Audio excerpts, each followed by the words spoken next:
Okay, great. So welcome everybody. I'll call the meeting to order. This is the December 17th meeting of the Tompkins County Council of Governments. Welcome. I hope everybody's doing well and not hurting too much from shoveling snow. No, that's why I have a plow guy.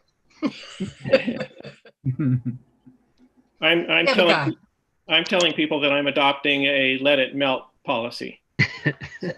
You got a long wait. Yeah, really. So with that, I guess, are there any changes to the agenda that anyone would like to offer? Great, okay. Thank you. And so with that, I'll offer a motion to approve the minutes of the November meeting. So moved. Thank you, Betty. I'll second it. Go ahead. Any comments or? Well, I think the one thing that was mentioned, I think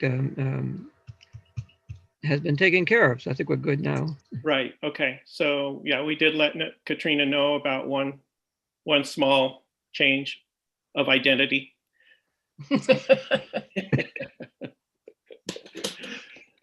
Any other comments? Great, thank you. So I will call for a vote. All in favor of approving the November minutes signify by saying aye. Aye. Aye. Opposed? Great, thank you. Minutes approved.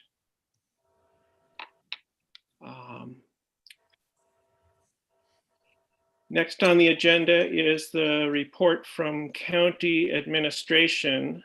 And is Jason or anyone else here? Jason's here. Well, here we go. I think a lot of us were in on the phone call this morning, so we probably have heard the latest and greatest. Okay. Great.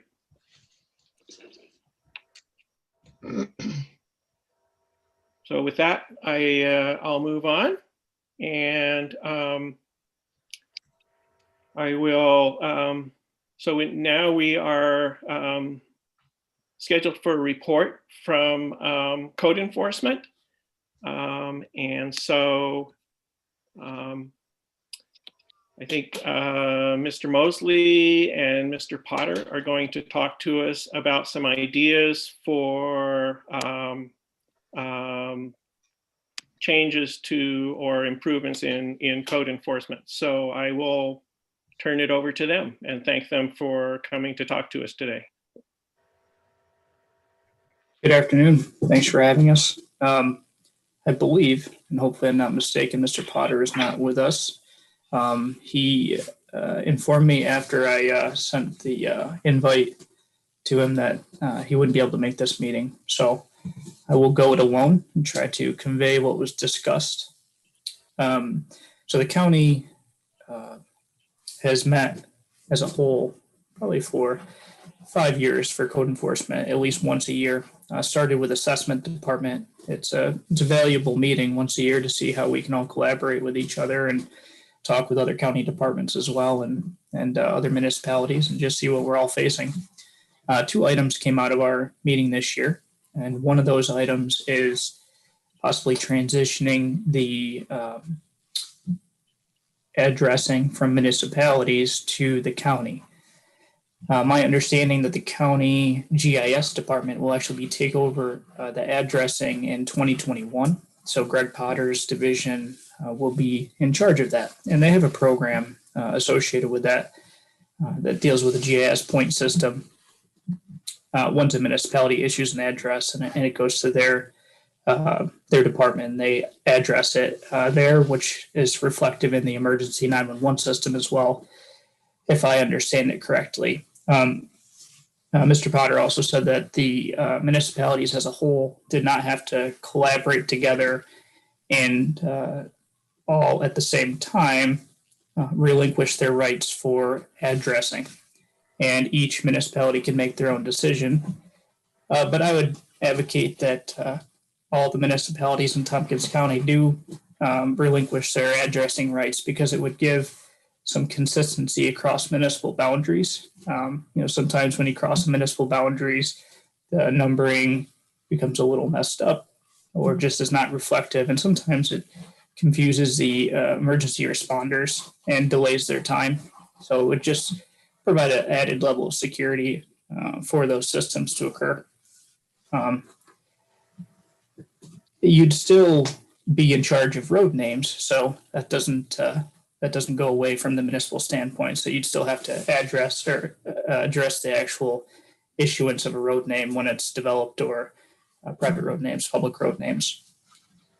So that's the first item. The second item is a MOU from all municipalities. So my understanding is that the highway departments around the county have a shared services MOU. So it'd be very similar to that, where in the event that a code official was injured or hurt or could not work or retired, and maybe that municipality could not fill that position for a little bit, it would allow for fellow municipalities to actually join together, help other municipalities in that event. So it'd be having that standing MOU and enacting that shared services agreement. Those are the two items that really came out of that meeting, and they asked for someone to come and present that to TCOG, and I guess I was voted for that. Great. Thanks, Marty. I'll just say I'll open up the floor for questions. I'm really, in favor of both of those items. I think they sound like good ideas, but I'd like to open the floor for questions or follow-up. Joel. So with regard to the addressing issue, how would that be handled at the county level? My understanding would be that individuals would apply directly through the county, and then the county would issue the address, and then the address would be issued out on a list. So currently, and I don't know how many municipalities do this, to be honest, but with the town of Ithaca, when we issue an address, the county actually set up a Laserfiche form. And on that form, when we submit that form, it has a preset amount of entities that are notified when we issue the address. So I believe it would be fairly similar to that. An applicant would request that an address be issued for a parcel of land or a point area, could be 2 buildings on a property, for instance. And after the address is issued, then the county would issue a list or the address identification to that list of recipients. One of those would be us as municipalities in that instance. So you have, the 911 centers on there, the clerk's office for the county, the clerk's office for the municipality, code enforcement for the municipality, the assessment department, the postal service. The list I think we have is about 21 entities in total. But just has it been thought through to who at the county level would be in charge of this? Whether it would be with assessment or with planning or with emergency operations, or who? It would be through Mr. Greg Potter's department, so the GIS department specifically, because they actually have the program that would allocate the numerical values associated with the parcel request. And then a follow-up. In some of our towns, the road numbering is inconsistent, and it hasn't all been straightened out. Would this be an opportunity for us to shift the blame onto the county then, if they took over this? I guess if you'd like to look at it that way, yes. One positive aspect would be it may give a good opportunity for the county to reanalyze the numbering system, even across municipal boundaries. So if there is some inconsistencies like you're talking about, maybe they could correct those as a county whole or in that quadrant of the county specifically. Mm-hmm. I'm Nancy. supportive. Yeah, I'm supportive. Some of the logistics are what we have questions with, since, like if somebody is subdividing a property with the idea that, you know, they're selling off a parcel for someone who's going to create a home and then needs a number. I mean, they're used to dealing with the town on all of that. So the town would give them or refer them to the county GIS department for the number. Yeah, and I do believe we have a couple items to iron out with the county and just to figure out the protocol associated with how they get to the county and then how the municipality is informed. So I guess this is a cursory discussion, we'll say, or introduction discussion to say, are you supportive of this idea? Because it would involve each of your municipalities to pass resolutions shifting that responsibility back to the county specifically for the allocation of the addresses. And the interesting aspect is New York State Code. I think, you know, I see some faces that I've seen before and met and chatted with over the years. But for those of you who don't know me, I am a code enforcement official for the town of Ithaca, and I work for Mr. Howe. And the New York State Code has an exemption for issuing addresses where the county has a 911 system. So we have a 911 system in the county. We just don't utilize it to the fullest effect that we could. It's a little different here. Okay. So I'm certainly supportive of the concept and would like to see, you know, a little more detail, you know, built out on that. And I mean, I'm thinking about a situation we're dealing with now where residents contacted us to say that there had been some numbering glitch on a town road that made it impossible for people, for like the delivery services, UPS, FedEx, to find the right property owner or know where to leave things. And so we've started a process to try to correct that for the person who's most affected, but then it has ripple effects on the neighbors. And as a town, I was actually sort of suggesting that those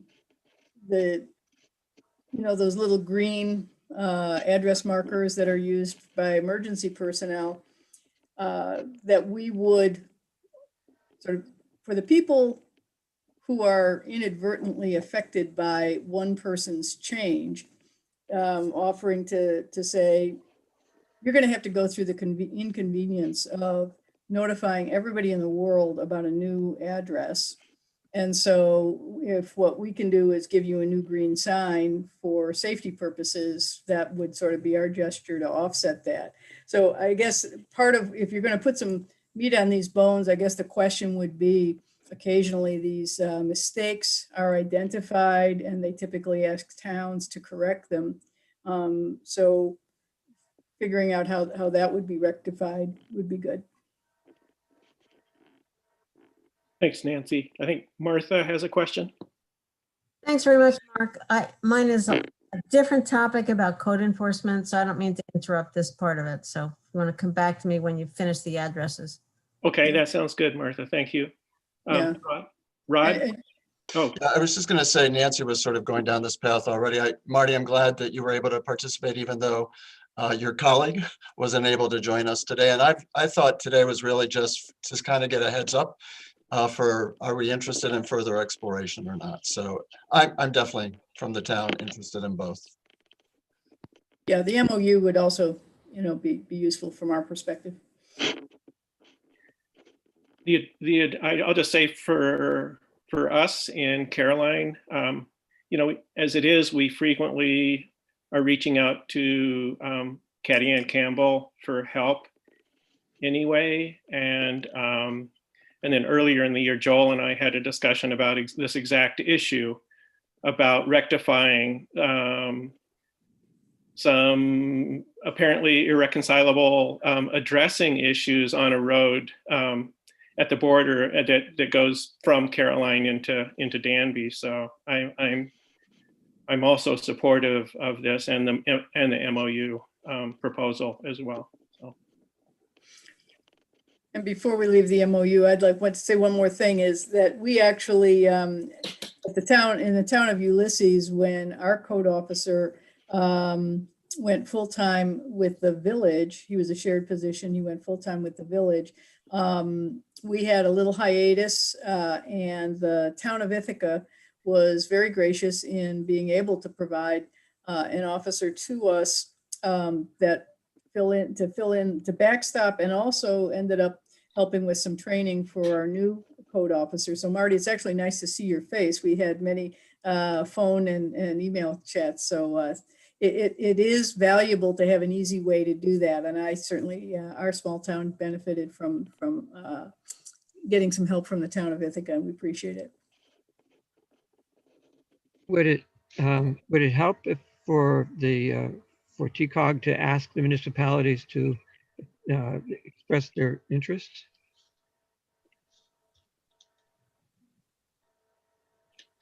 That's a question for Marty. Sorry, I didn't know if I should chime in or not. Sure, go ahead. But yeah, I would say it's basically just a clear path to say that I can sit down with Mr. Potter. We can go over the logistics of it, bring it back to TCOG on the step-by-step approach on how, for instance, the address would be issued, how who would be notified, and go through that process. So it would just show some interest to Mr. Potter, I think, mainly to see who all he may have starting in 2021. And you mentioned Katie Campbell. She would be that person, I believe, that would be dealing with the system. I have personally used the system. I was granted access to it while I was not employed by the town of Ithaca. But I did use and I was trained on the system, and it was helpful to me. It was a little cumbersome for me because I was not connected to Tompkins County servers. So I would have to go down and take an external hard drive and continually update that external hard drive when the county updated their information on it. So for the county to do it is a much nicer amenity than if a municipality were to be trained on their system as well. Mm-hmm. Rod, did you have a comment? No, okay. I had one, and it's probably the most problematic house numbering situation I've observed. And we have a couple of them in Enfield, and I've seen them elsewhere. And that's where a road becomes a town line. And on one side of the road, you have numbers maybe in the 300s and 400s, and the other side, you may have them in the 2000s. Okay, an example is Iredell Road between Ulysses and town of Enfield. Another one, a county line road, is Buck Hill Road between the town of Hector and Schuyler County and the town of Enfield. And I've noticed it elsewhere. For example, over on the border between Lansing and Dryden, Schofield Road, same thing. The numbers make no sense, and probably people are going to be very confused. But how do you change it at this late date? Because everybody likes their number, and it's on their address mailers, and everybody's familiar with their house number. How are you going to change it to make it consistent? Maybe you can't.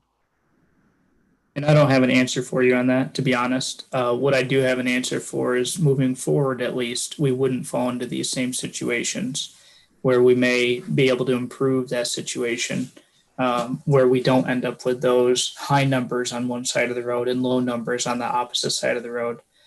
In fact, I live on Schofield Road, so I know exactly what you're talking about, oddly enough. So it's, it's where multiple boundaries. I live in an area where Groton comes together with Dryden, which comes together with Lansing. 3 municipalities are right here. So when you fall into those categories, yes, you're correct. It causes problems with address issuance.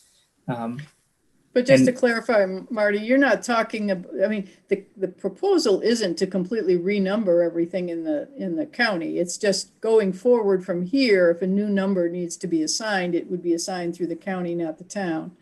That's correct. But also keep in mind that in some instances where you have new houses going in, you may have to readdress some or part of the road because there may not be enough values in that road data set to be able to handle those. So, that's something that unfortunately we would all have to live through. Even, those of us who also, we all live in Tompkins County, right?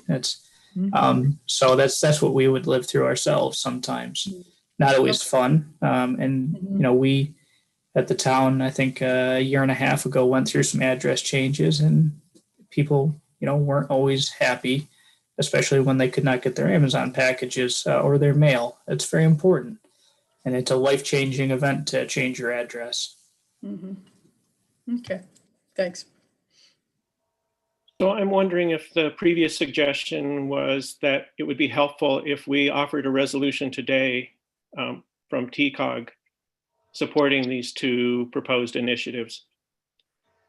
And if so, Sure, I'd move that and to okay, thank the code officers and encourage them to bring a more detailed approach on both of the recommendations.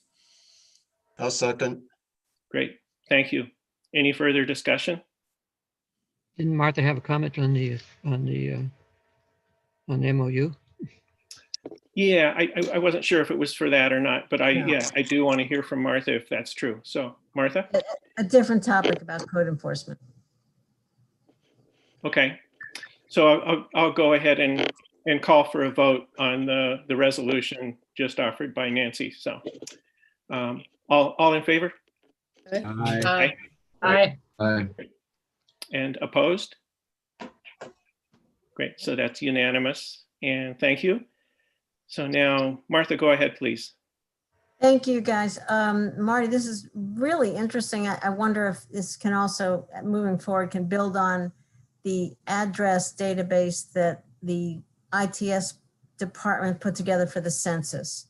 They had to collect all local addresses, and so it does make sense to have it be centralized at the county level. I saw this item, I saw code enforcement on the agenda. I thought, well, I was curious whether there's been any conversation about countywide code enforcement for health and safety issues. It was a topic a year ago. Brooke Greenhouse was one of the code officers and brought it to TCOG. So I was just curious whether that's been developed at all. It has not been developed. Honestly, it hasn't been talked about. We did talk about the year that Brooke brought it from TCOG and talked about it at TCOG. We chose to focus on the 911 addressing to start with some smaller topics and then get into some larger topics eventually. We started this 911 address discussion pre-COVID, and obviously we're all still in COVID, but it was about a year later by the time we came back to finally come back to TCOG to have these discussions. I'm also, I have a relationship with a county code enforcement, have a dialogue with them every now and then. And I don't get into a daily activity aspect with them or what they do or how they do it. But, if there's a code question, he'll throw it out there and we'll chat about it. So, yeah. Okay, thanks. I just was wondering if there was an update. So, all right, thanks very much. Appreciate it. Great. Thanks, Martha. Yeah.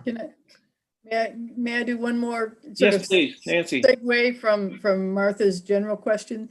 Marty, when you were just making reference to the 911 address situation, I know a number of years back we had, at that time it was Brian Wilbur came to talk with a group of residents who live on the West Hill Lakeshore area in the town of Ulysses.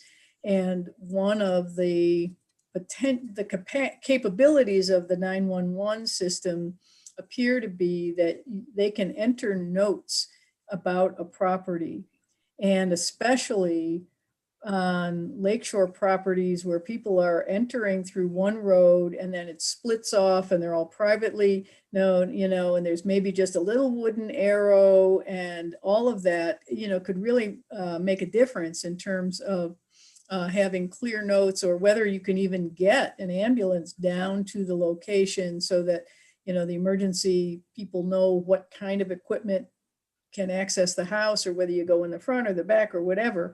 And we were going to try to tackle that systematically, but the citizens who were leading that charge sort of, I think, abandoned the effort. But if somebody at 911 wanted to work with local emergency responders, that would be tremendously valuable data to have that could go out from a 911. If a person calls 911 and 911 is dispatching to a locality with emergency personnel, for them to know that level of detail would be really helpful. So I don't know who's doing it or not, but just, it was a great idea, but it didn't quite come to fruition, but it really would be helpful. Yeah, and this conversation did start with Brian, and then he indicated that the addressing would be shifting away from his department or involving his department as much, and shifting over to Mr. Potter's at the first of the year. So that's why everything's kind of shifting to the GIS. But you're right, there's a lot of capabilities associated with it, with the system. They can drop a point in. So for instance, when I worked at the Village of Lansing, I had a new building being constructed. It was a 3-suite building, commercial building. So I could put 3 points down and indicate that the building was under construction. So that way, if individuals showed up there for emergency purposes, they knew they weren't going there for a finished product. They knew it was an active construction site. So you're right. There's advantages to the emergency responders by having this information provided to them. Okay. Well, I don't mean to prolong this, but thank you for that. I know we got more on the agenda, so. Great. Okay, thanks everybody. Thanks so much for joining us, Marty, and your information. Appreciate that. Thank you for having me. Yeah.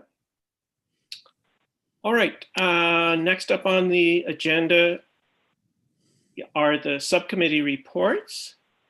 And so I'll just call for those reports. George, is George here? He said he might have trouble. So I don't think we have anything from the water quality. So Rod, do you have something from the energy subcommittee? Just a brief update. It's probably not that different from the last time I provided an update. We continue to do webinars. I see Irene's here. She's been very helpful. Terry Carroll has been very helpful as we have educated ourselves about community choice aggregation. Dialogues will continue about the different, do you start small? Do you have this big vision? But I think we're at the point where we can, and I have started circling around with towns and villages and the city to see what municipalities might be interested enough to have a discussion, probably with the model law in front of us, to say, okay, what does this really look like? I mean, there's still lots of things to be worked out, like who would manage this. I think all municipalities are trying to find a way to move forward that doesn't put too much pressure on them to working out all the details, to think about the education that's going to be needed for citizens. So we certainly want to think about who that third party might be.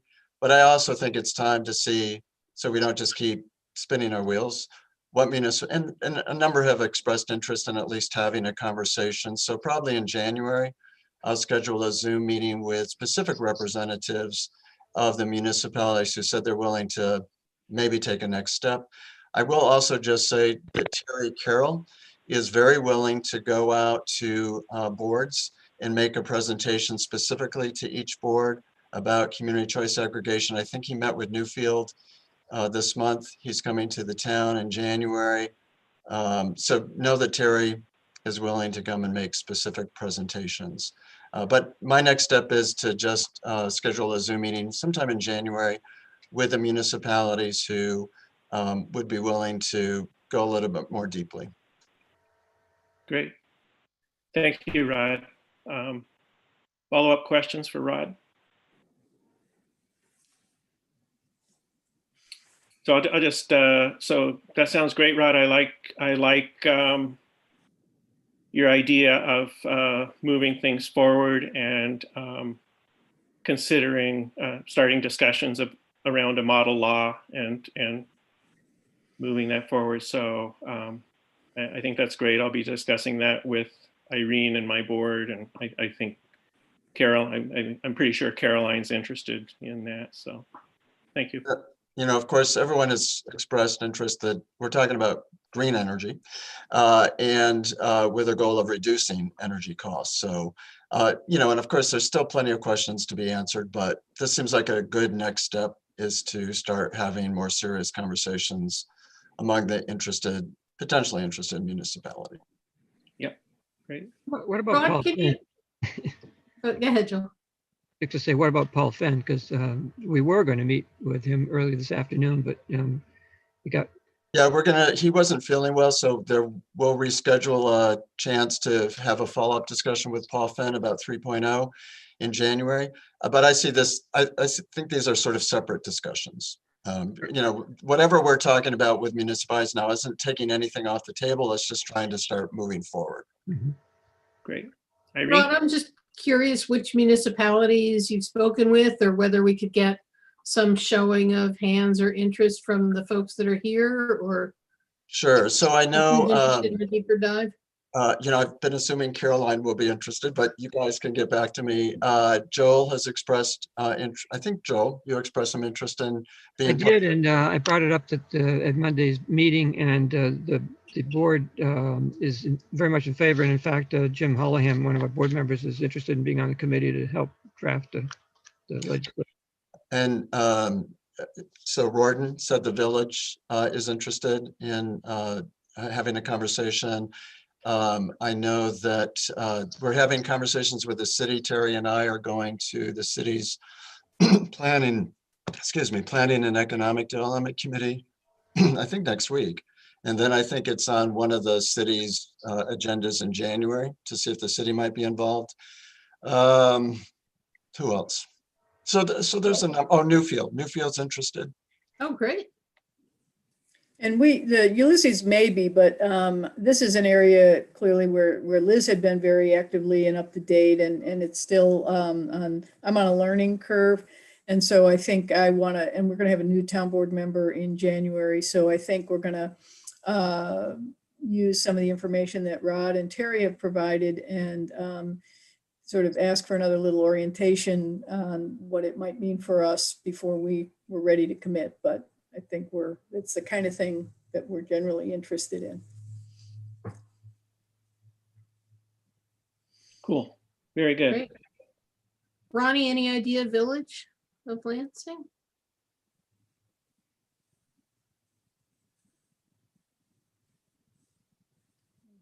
Great. Currently, there's no interest, but that doesn't mean there won't be in the future. Once the model law comes out, then we can take another look at it. But so far, no. Okay. Great. Okay. Anything else? Thank you, Rod. Very exciting. All right. Emergency planning. That's my group. We did meet with Brad Pinsky and had a very nice discussion. And he's very eager to work with us to help consider to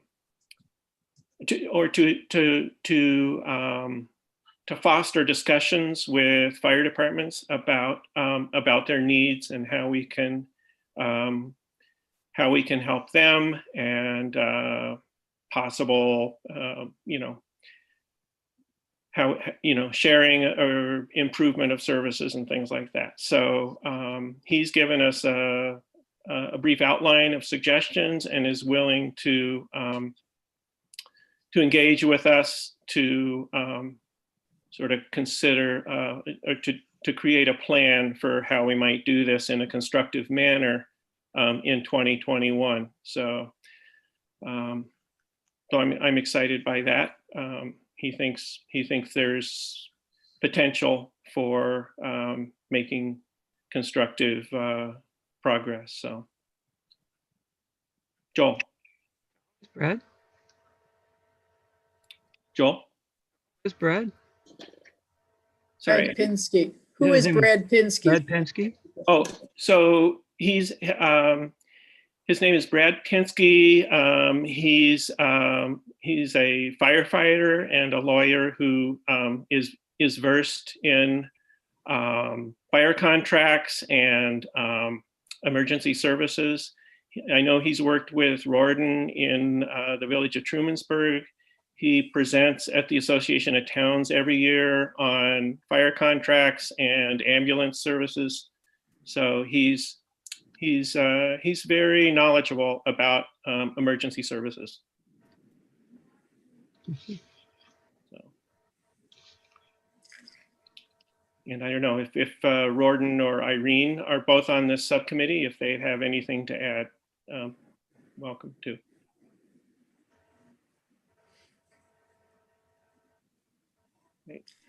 Yeah, I just, if there are other circumstances where there's a village in town, this is sort of secondhand, but I think that it was actually, Rorden, you can check me on this, but I believe it was Brad Pinsky who did a wonderful contract for you that required us to get both services from you and not separate them,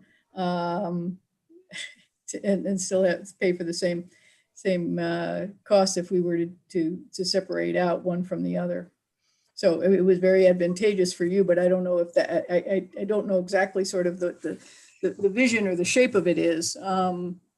And I don't know more about what else Brad does.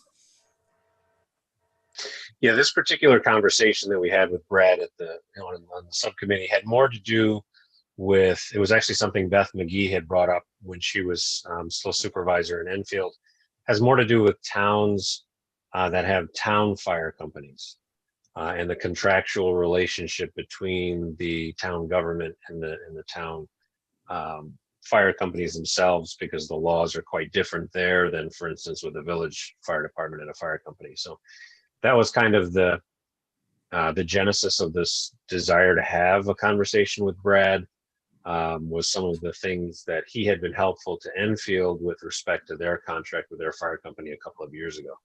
Our conversation last week got much broader very quickly and had more to do with kind of the broader topics we've discussed over many months and years about what the future of emergency services in rural New York will look like, particularly fire and ambulance.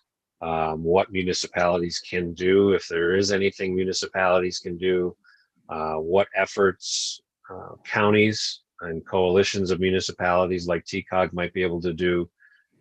So Brad, as I don't know if you're aware, Nancy, I think you probably are. Brad is very involved in those discussions for his fire department and his fire company, and he talks to state assembly folks downstate who are trying to deal with different but similar types of issues. So he basically expressed a willingness to help this group, TCOG, with whatever direction we wanted to explore. Okay, great. Thanks for clarifying. Great. Anything else? Okay.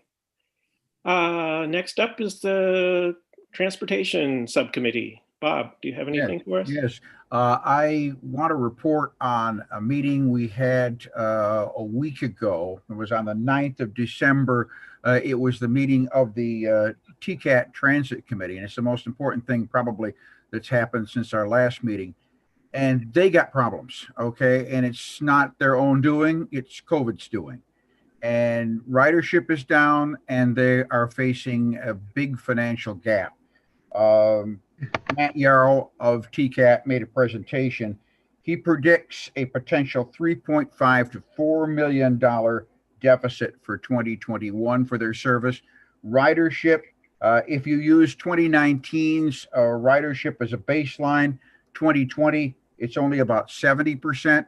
They're being optimistic about 2021, talking about 90%, but they can't be sure, and nobody knows where this is going to go in terms of whether Cornell is going to be doing mostly live instruction or whether they're going to be largely virtual. The prediction at that meeting, which was a little more than a week ago, was that Cornell would probably be increasing 25% live instruction in the spring. But he said that can change day by day. And the biggest hit that they take in ridership, as one might expect, are the circulator routes that go around the campus and to the campuses, Ithaca College and Cornell.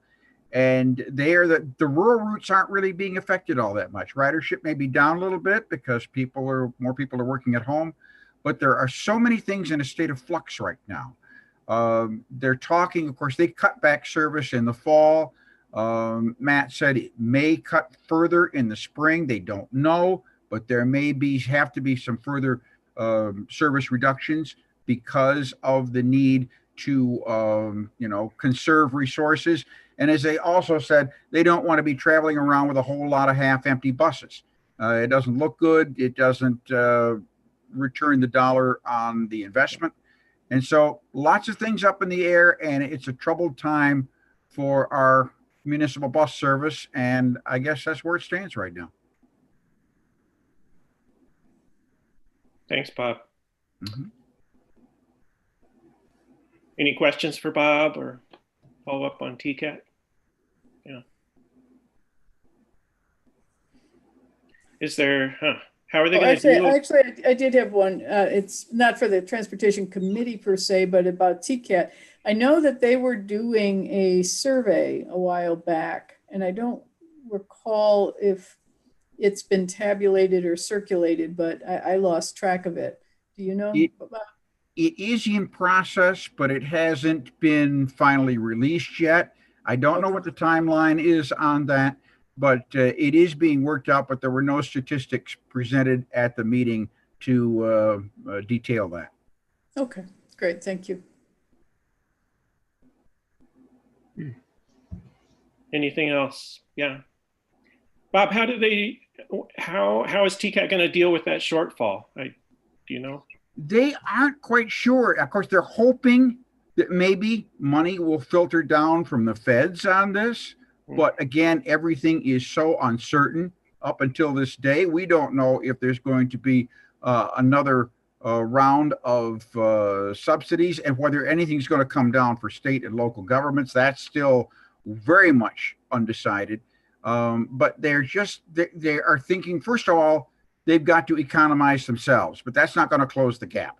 I think I don't think anybody's talking about any county subsidies right now or subsidies for municipalities or the partners, but they are talking about, just trying to find out where this money may be coming from in the months and years ahead. Again, he's as much in the dark as the rest of us are.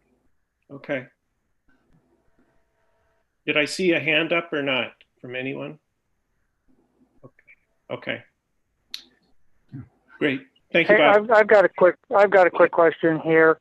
Are they still talking about moving their location up to Lansing or to another location, or is that really being put on hold because of all these difficulties?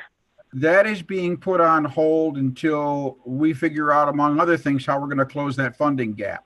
Okay. Everything on the transit service facility up near the airport is being put on ice right now until other things, higher priorities, are resolved.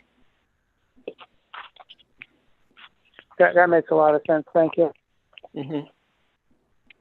But they still do have 7 electric buses coming in the spring, right? Yes, that's the last report. They're coming in the spring. Great. Anything else for Bob? Thank you, Bob. You're welcome. Great.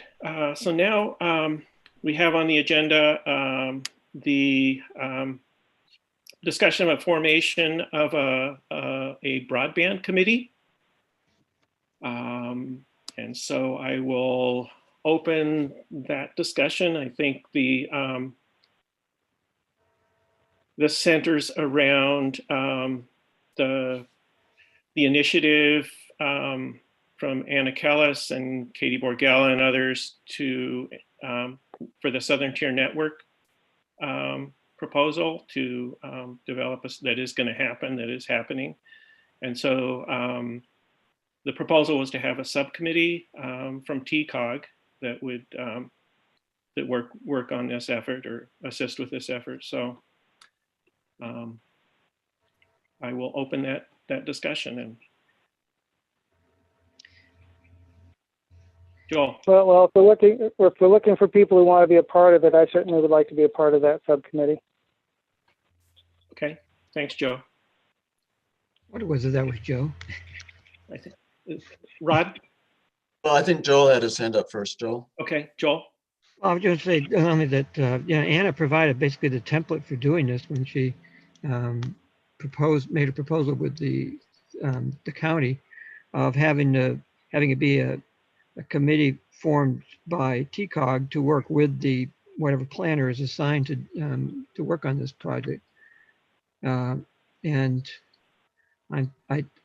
it sounded good to me. I mean, I think it's an appropriate framework, so that if we embrace that, all we then need to do is come up with people who are willing to serve on it, starting with Joe, evidently.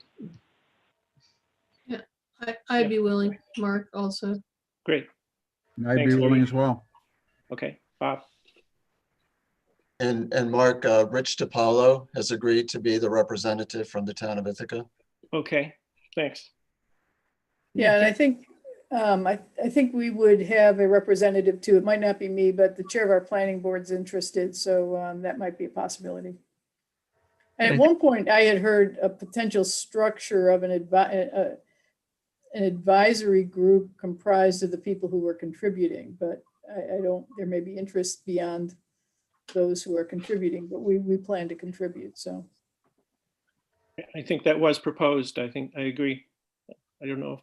It's up to us, I guess, how we want to do it. So, and for what it's worth, there is an existing listserv that I have, I don't know, some sort of managing privileges with, that has many of, elected or appointed people from municipalities. I know, Rod, you had asked me to add Rich DiPaolo. Joel, I think you're on the list as well.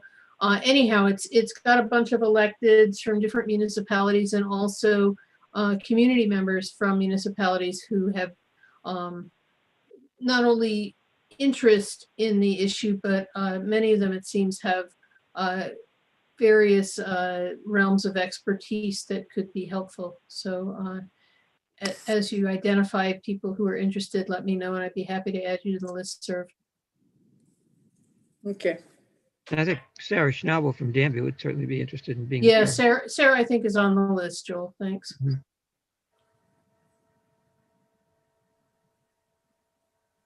So, so these would be people who would be added to this committee. Is that the proposal, Irene? Is that your thought? I'm just wondering how big the committee should be. Well, one thing is a listserv and another is a committee, and Okay. Yeah, I think there are more people on that listserv than should be on an advisory committee. Right. What did you say, Nancy? I think a lot of people want to be on the listserv to track the information, but I think that might be unwieldy as an advisory committee to the project.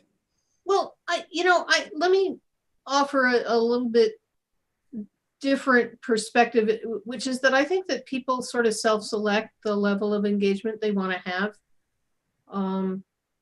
And so I'm I don't know that it becomes unwieldy or not. I'll leave it to this body to decide. Rod? Well, I certainly hope that all the municipalities that are subsidizing or putting money in would have a rep on some core group. And I don't know, maybe this is a question for Leslyn. With Anna moving on, do we know who would be a point person at the county for this? I don't know as yet who will be the point person. It'll be somebody out of planning. Most likely I'll check with Katie and see if not her, who she will assign from the planning department to work with the group on it. And I want to echo what you're saying to Rod, is that I would assume that everyone who has contributed, let me stop for a second and back up. I apologize. For those of you who do not know me, my name is Leslyn McBean Claiborne, and I'm the current chair of the Tompkins County Legislature. Shauna, who usually makes the meeting today, apologizes she couldn't be here. And I said, look at that. I have free time in my schedule because my other meeting is canceled. I'm happy to attend because I would have loved to be attending all along. So thank you for letting me crash the meeting today. So going back to what I was saying earlier, you know, we certainly hope that in the advisory committee or the working group would involve all the folks who have had, thank you, Irene, who have had an opportunity to contribute towards it. And even if people haven't had, the municipalities haven't been able to, we understand as well that not everybody can, but this issue matters for all of you. So it will be important to have voices from the various municipalities who could be affected involved in the working group. Mhm. And it's up to us to make that decision, up to TCOC to make that decision about who either self-selected or who we ask to participate. Great. Yeah, And and Katie will be the person to touch base with. right, and she actually, in some follow-up correspondence I had with the planning department, it's apparently Nick Helmbolt who will be the staff person from planning that will be point on this project, but we haven't worked together yet. I mean, I do think it is important that in some ways, I don't know if there are towns that haven't contributed. I sort of lost track of who did and who didn't, but certainly in terms of an equity issue, if there's a small municipality who is particularly in need of the resource, but by virtue of their sort of profile of their community and their wealth, they shouldn't be excluded from guiding an effort that is designed, I think, to provide equity for people. So, I mean, to that extent, I think that would be fair if there were municipalities in that position. I agree, and it is a county-wide effort. So great, and thank you for joining us, Leslyn. It's great to have you here. So yeah, you're not crashing. Thank you for that, and Nancy, thank you for echoing that as well. When we started out with this, you know, the county legislature, none of us expected that, you know, we're looking to the municipalities to be, you know, putting in monies. We were literally thinking, okay, how are we going to fund this? And so it was just the most joyous thing for the municipalities to begin to take ownership in that way by, you know, offering some financial support towards it. So that was wonderful. So it's not at all meant to exclude anyone. We do want the people who are most affected to be at the table. thank you, Rod. So maybe next up is a rep from this group to meet with Nick because we already have some folks identified who are willing to be on, and then look at the towns that we haven't heard from and figure out what does it look like to reach out to them. So maybe, you know, one of us sitting down with Nick is the next step. I think that's a great idea, and I don't think there's a hurry to like button up a group today or anything. So I think this is a good start, and I think exactly what you said is a good way to move forward. So it might be wise for representatives of each of the participating towns to think about who on their town board, on their planning board might be the best representative on such a broadband committee. For example, our town board just recently appointed an IT expert from Cornell as one of its members. Now, he may be a better fit for this committee than I would be, and maybe he would be the better choice. So we go back to our towns, talk with our people, and try to find, would you like to be on the broadband committee? And maybe that person can step forward. Great. I agree. Can we communicate to the towns with that request? I will. But I was wondering whether the chair or the secretary or something could just say, we had this discussion and here's where we are. The meeting's coming up. If you could think about who, if any, you would be best positioned to serve in the group, and then when we get that contact information, that meeting can be called, as Rod suggested.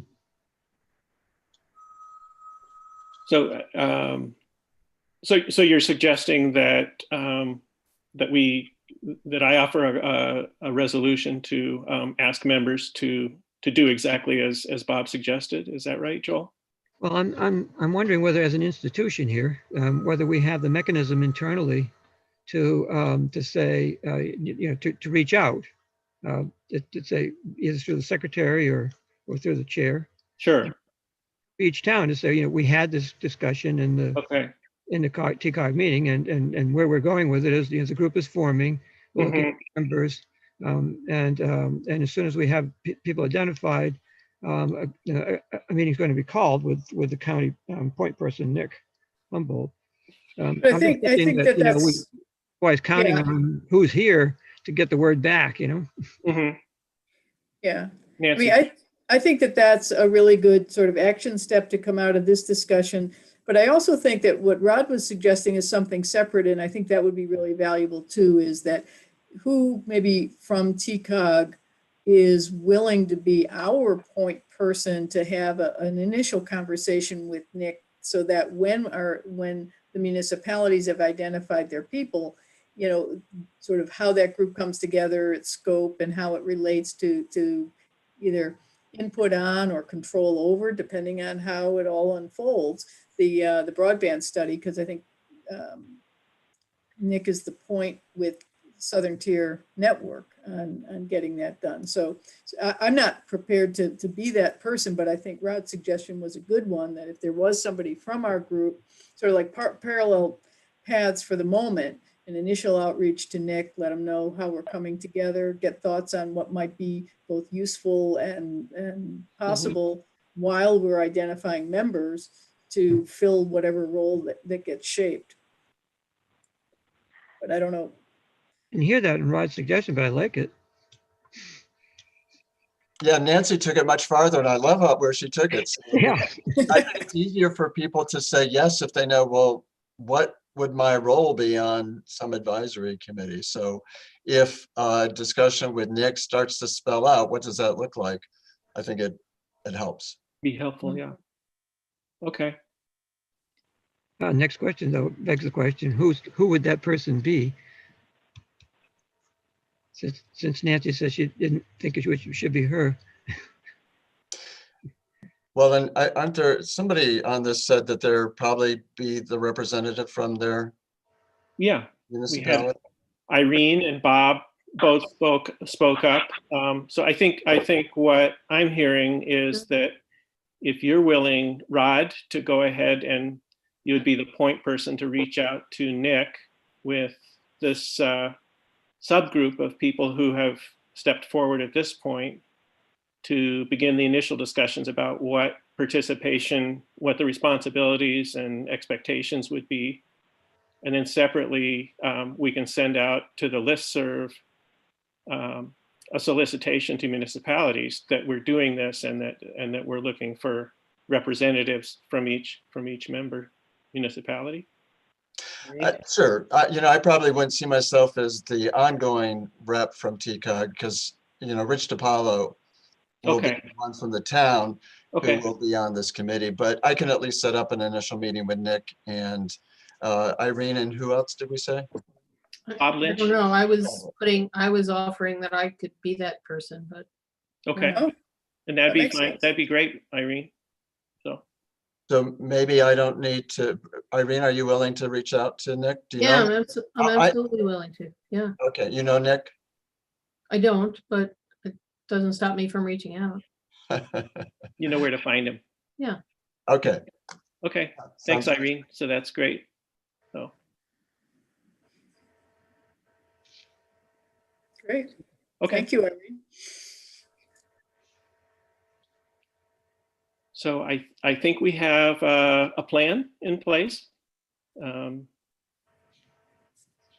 I will send out, I'll send to Katrina to send to membership the message, the solicitation as suggested. So thank you. And the other thing that I'm going to suggest is I can send, I guess, to Katrina. Again, there is this listserv of people who have expressed interest and who have, various types of expertise that are on this existing listserv, I'll suggest that I can send the names to you with their municipalities, and they may be somebody for your towns to look into having participate. There's somebody, I don't remember their name, but they teach at one of the schools, but they also have this whole like background in IT and security or something. Maybe that's their role at their school district, whatever, but there's some interesting people who I think have expertise that we ought to look into. I'm all in favor of being able to tap into the energy that the community has to offer to help work on this project. So. Yeah, and I think in shaping, I think I was impressed, and I think actually for me, a little overwhelmed by the amount of technical information that some of the people had, which was wonderful. It was way beyond what I could sort of grasp. But I do think that there is a real, we have such a talented community to be able to tap them on sort of technical issues. And then I think being able to sift out eventually as this advisory group matures, sort of what might be some of the either informational or policy level questions that municipalities need to weigh in on, because there's nobody on our town board who is an IT expert. I mean, we have them in the town, we can, include them in the conversation, but in terms of sort of what makes sense for our town, especially if there's further buy-in to, infrastructure, sort of what those next steps are, there needs to be sort of the lay and policy level as well as the technical level. Yeah, I agree, Nancy. And I'm thinking a little bit of the health insurance consortium or even the youth bureau, where we have some of our municipal members, because there are policy pieces, but then there's other stuff that becomes more technical or programmatic, where having other input is helpful as well. So I just want to keep people looped in. Yeah, no, that's great. Because they would probably be technical people would probably be particularly helpful to Nick as he negotiates with Southern Tier about they've done a survey before, or do we, because we're Tompkins County, need different questions or additional questions that would produce more or more rich or more finely parsed data that would help with our respective planning efforts. So, that's what I'm not on. you might help with that. So I can talk. Is the suggestion to make a broader outreach than just to the municipalities?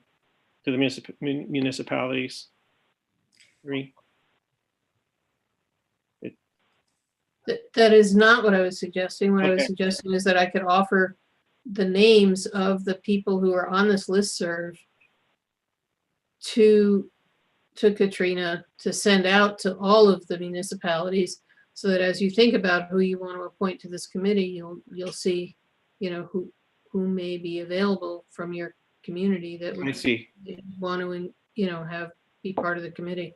Okay, great. Thank you.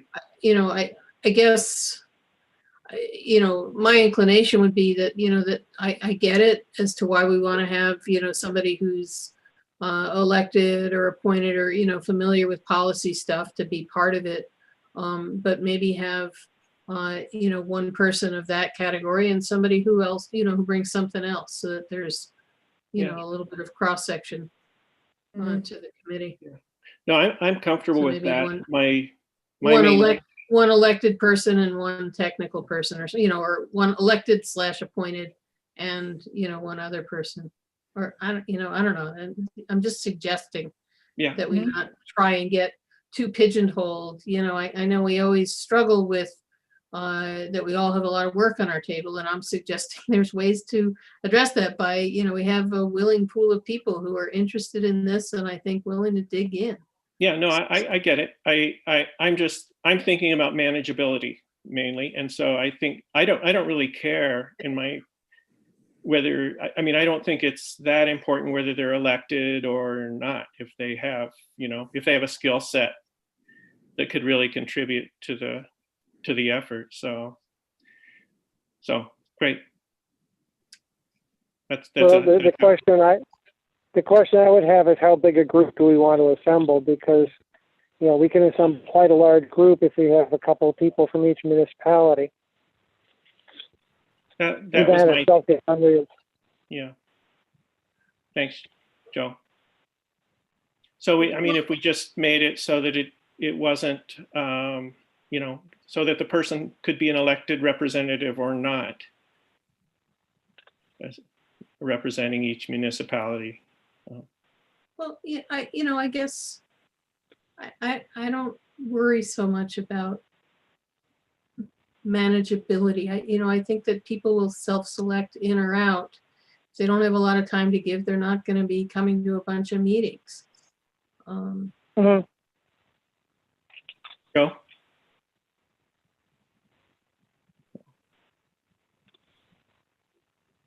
Yeah, I think it's going to take a little bit to sort of sort the structure, and it sounds like we want to be able to include somebody from all the municipalities, and then be able to figure out if the technical people are not among those appointed by municipalities, figuring out a way to make sure that they can be tapped in as a subcommittee or a technical resource, or just to be able to have access.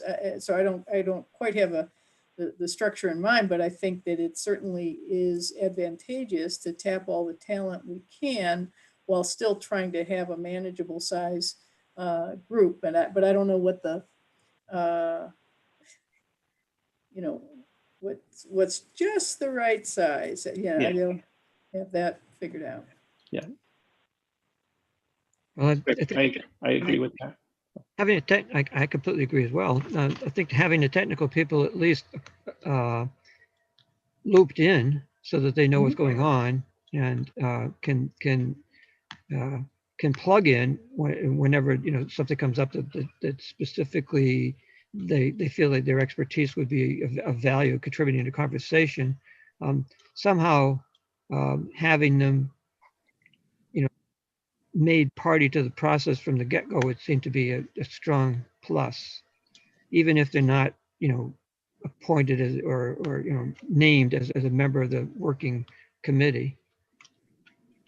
So that could be something who could address as soon as it congregates, once the numbers have been designated by each municipality, and the first time it gets together. I mean, I think that organizing themselves to the task, one of the first orders of business ought to be what are the resources that we can bring to the process. Yeah, and I think that may be one of the questions that Irene discusses with Nick, because I think as a county staff person who's tasked with this, I'm guessing he would like to know sort of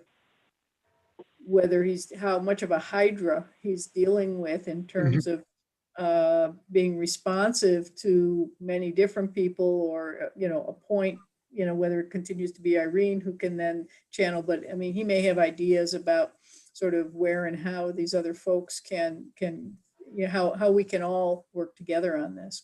I don't know him at all or what his skills, but it seems like that he would have an interest in understanding and helping to, I think, shape how the input comes in.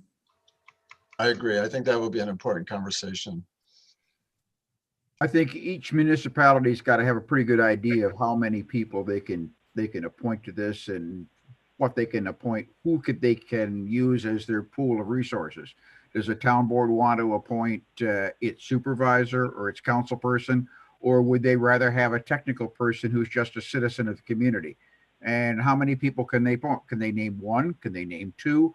I think we've got to have some limits here so that there's an equity among the participating municipalities, and so that the municipalities know how many they can designate and how soon. One. I'm wondering if we want to try to create two different lists of people, one for policy and one for technical expertise.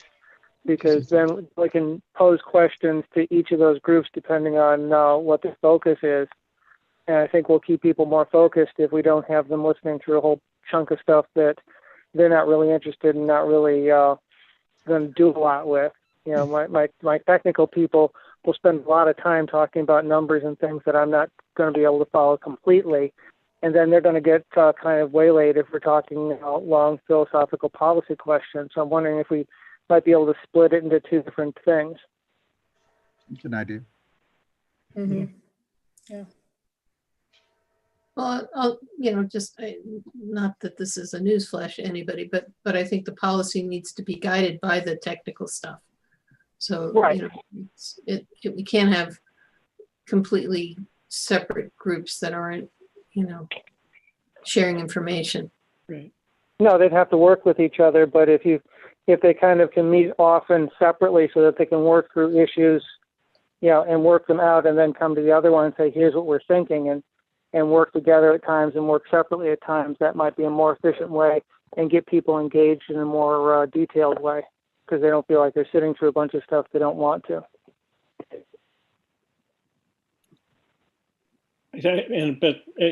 Following or circling back to what I think Rod and Nancy said, then this would probably be a good discussion to have with Nick to see exactly how we want to structure it to create a constructive program or effort.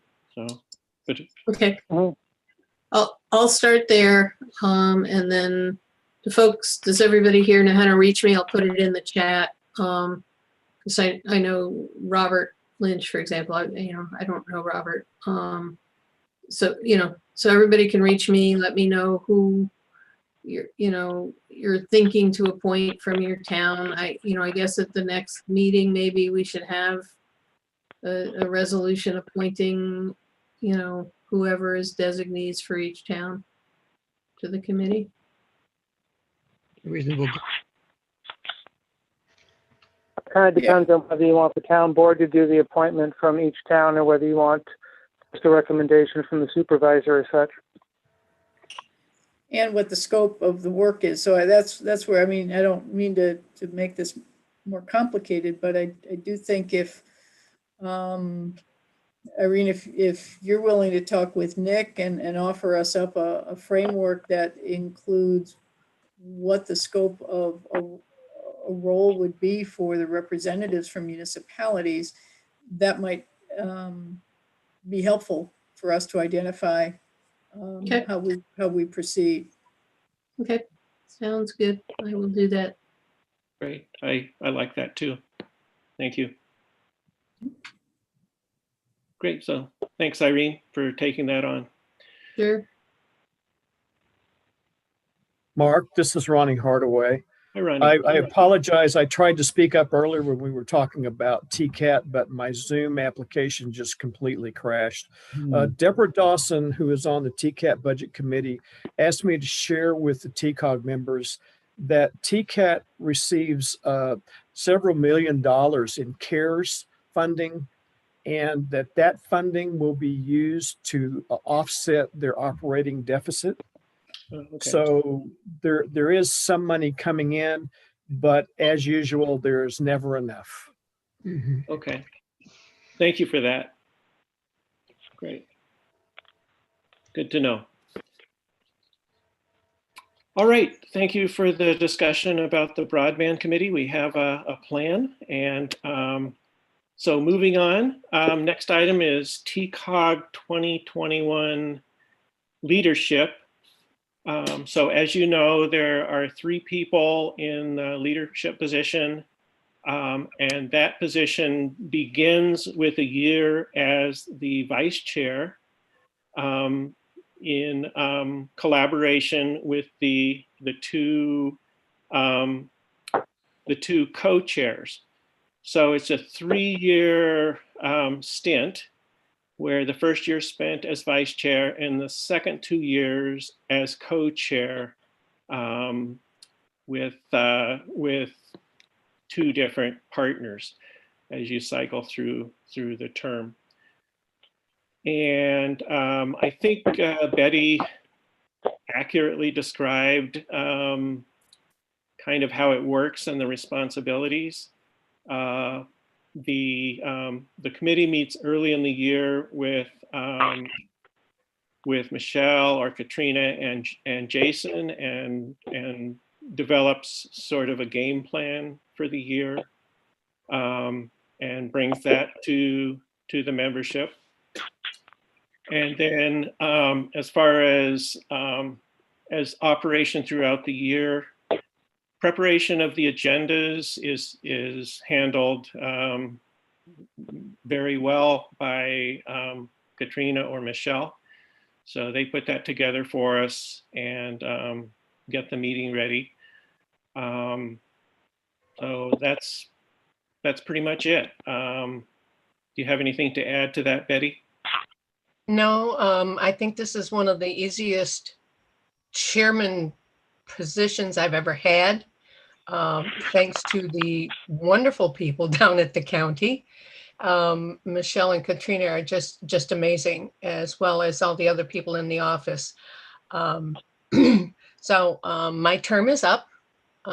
This is the end of my third year serving.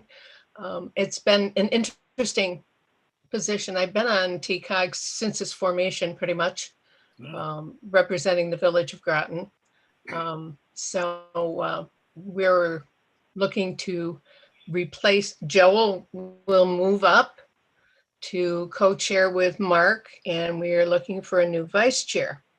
And at this point, I would like to nominate Joel Gagnon from Danby. Great. You need a second for that? So I'll second that. This is Mark. And I'll also open the floor for nominations. I'd like to nominate Rod Howe from Ithaca. Is this game of hot potato? I move that the nominations be closed. Before you do that, I'll second Rod's nomination by Joel. We don't want to cut anybody off at the pass here.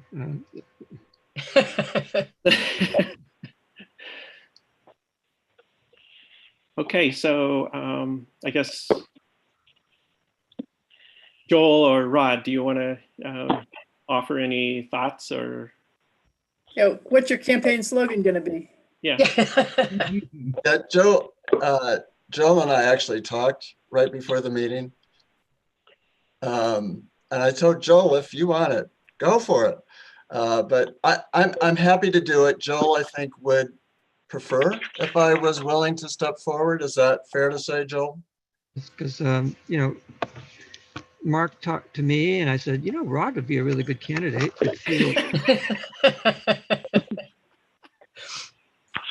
Well, so I don't think we want to have a vote. I'm happy to be considered. Unless Joel really, Joe, this is the last chance. Great. Thank you both for considering it. so can we just say, Joel, are you saying you'd prefer Rod do it? Yes. He sounds willing. So if that's the case, we can just sort of by acclamation do that. But if you were thinking you'd like to, I would want to not do that precipitously. And there's always next year. Exactly. So Joel, that's what Nancy said is correct, right? You would defer to Rod. You would prefer to do that. Correct? That's correct. Yes. Okay. But Joel, we will remember next year. Yeah. Yeah, that's right. Fair enough. Okay. So could we settle this just by offering a resolution to appoint Rod Howe as the vice chair for 2021? I would move for the adoption of that resolution. Thanks, And I'll Betty. second it. I'll second. And I think I beat him to it. Yeah. that was Joe that seconded. Oh.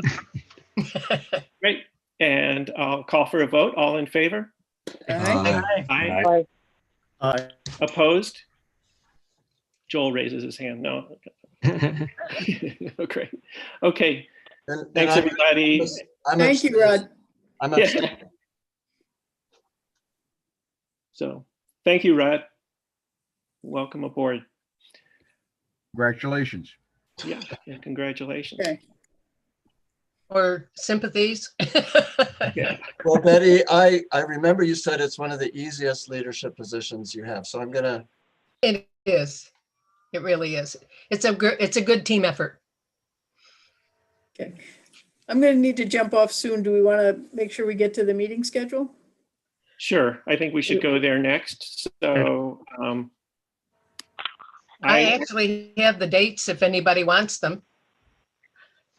I actually figured it out That's because great. we only meet every 2 months, starting in February.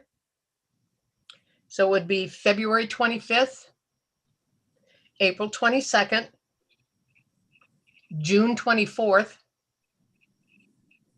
August 26th, October 28th, and then December's is a week early. It would be December 16th. Okay, Thank you, Betty. that seems, The first one? The first one's February 25th. Thank you. You're welcome.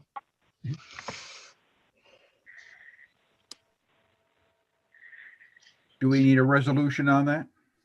it's basically No, it's it's just just a- continuing the same meeting schedule, just with new Correct. dates. Yeah. Sounds good. That's the Correct. That's schedule. per our rules. Is that- Just a point of is that information. Thank you, Betty. That's great. And I Oh, will call, do we have agenda items for the next meeting? So I presume we'll have a report from Irene after connecting with Nick about the broadband subcommittee or committee. There, depending on whether the code enforcement people have something more for us, that would be great. Mm-hmm.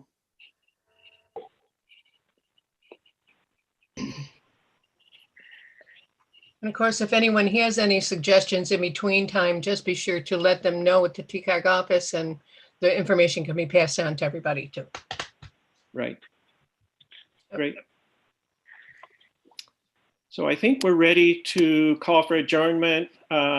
Before we do that, I want to thank Betty Conger for her service in leadership the last 3 years and her service on TCOG throughout. So thank you so much, Betty. You've been a great co-chair.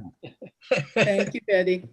Thank you. Indeed. It's been a pleasure. It really has. And you'll still see me around. Don't worry about it. Good. That's great. I will now move for adjournment. Great. And All right. I'll second. All in favor of adjournment? Aye. Aye. Bye. Bye. Great. Merry All right, Christmas, everybody. everyone. Happy holidays. Yes. Happy holidays. Happy everything. Yep. Happy holidays. Happy Bye-bye. holidays all. Yes. Bye-bye. Take care. Bye-bye. Bye-bye.